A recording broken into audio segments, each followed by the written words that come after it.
I think that there's no doubt that this country has had a history of mistreating black people.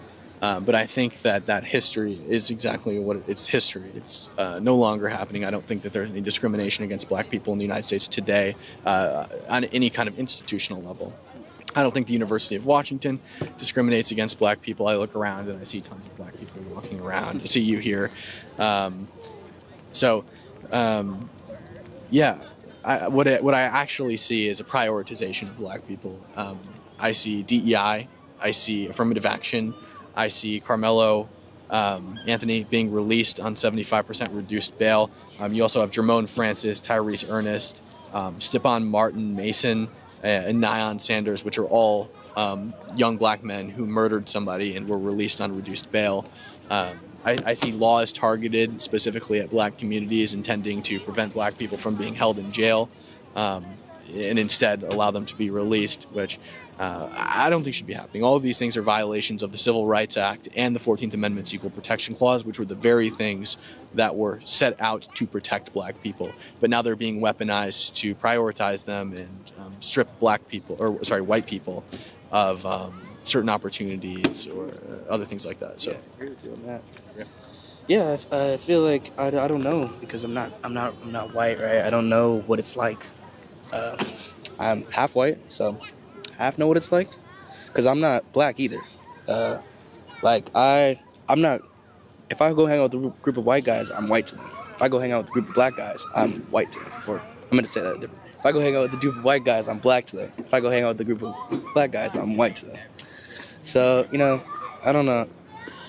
It's a good point, and I do agree with you about the Civil Rights Act and kind of taking away from white people in general, because a lot of times people with DIE and diversity, they kind of forget the point is about humanity and just ethos in general, and that kind of like caring for another human.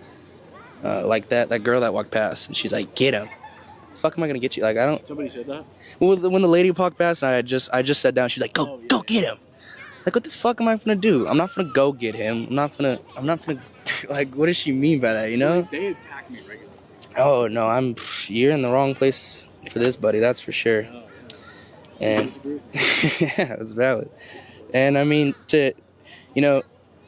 saying that people don't deal with that. Yes, in Washington State, black people, we don't have to deal with that at all, and neither do honestly, the most. I couldn't tell you if it's between Latino, Asian Americans here, or the most even Indians. I feel like Indians low key. Like, there's so many groups. Yeah, there's so many groups in Seattle, but there's not really one bottom group. Just a group of a bunch of poor people. But my question to you is: have you ever been to the American South? You're from the American South? No, I'm not from the American South. Okay.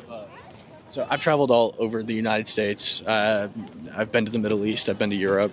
I can't think of any states that I haven't been to in the United States. Maybe Nebraska or some other random bumfuck state like that. I don't know, you know what I mean? I've been to most states. I've been through the Midwest. I've been through the South. I've been to every state between New York and Florida. I've been to Texas, Tennessee. I haven't been to Louisiana, so maybe there's one that I haven't been to. But yeah, no, I've been all over. I feel like most major cities, like you're saying, any major city you go to nowadays is gonna be fine. I mean, you're not gonna be hurt, harmed in any way. Just doing normal American day. Just go and get coffee, whatever. The only issue I have with that really is not even an issue. It's more of the existence of a sundown town. You know what a sundown town is? Yeah. So yeah, you're familiar with them. So you kind of know what goes on in that town. Where do you think there's sundown towns today? Well, I've been to a sundown town. Where? Monroe. Monroe, where? Monroe, Louisiana. Louisiana. And it's still a sundown town. Yeah. That shit is not. So you're telling me today, if you went to Monroe, Louisiana, you would be shot after dark? Shot? No. I mean, well, that's what a sundown town is. You get shot after dark. Well, that's the very base definition of it. If you probably were to look at it Merriam-Webster, yeah, that's what it's gonna say. But that's not really what I would consider a sundown town. wouldn't happen, you would just be discriminated against. You know what we're talking about right now, what you're fighting for, how you feel about white people being discriminated against. In what way would you be discriminated? Yelled at, called nigger, called all types of words. Just harm, just throw stuff at you. And I don't contest, by the way, that there are towns in the United States that are more racist than others. I just take it back when we talk about sundown towns a little bit and their existence today, because sundown town, I think when most people hear that, they think like if a black person goes there after dark, they will be lynched.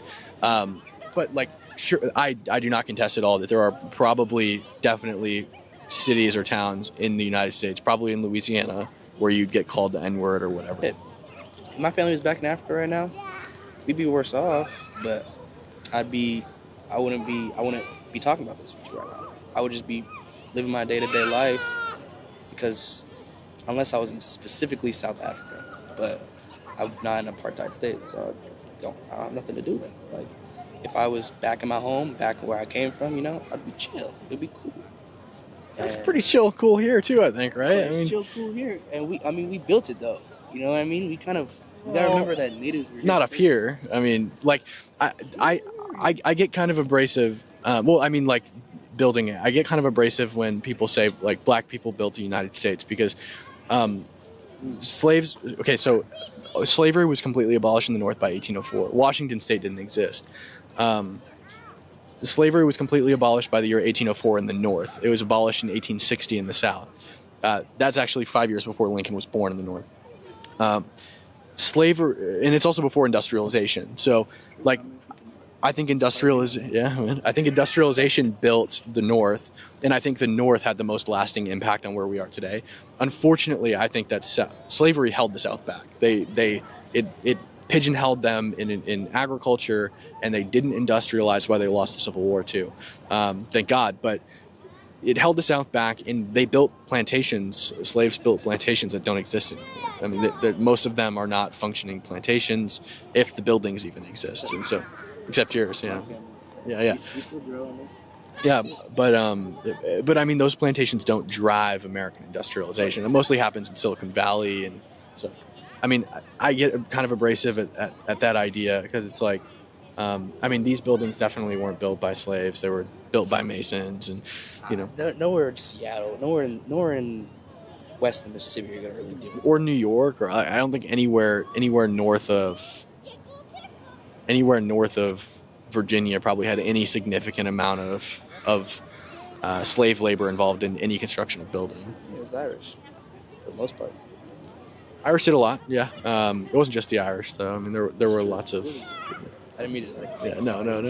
There's a lot of people. But they had a big role in it, you know. Sure. It's true. They did have a big role, and shit. Only, you know, I agree with everything you said. Plantations don't drive economic factors at all anymore.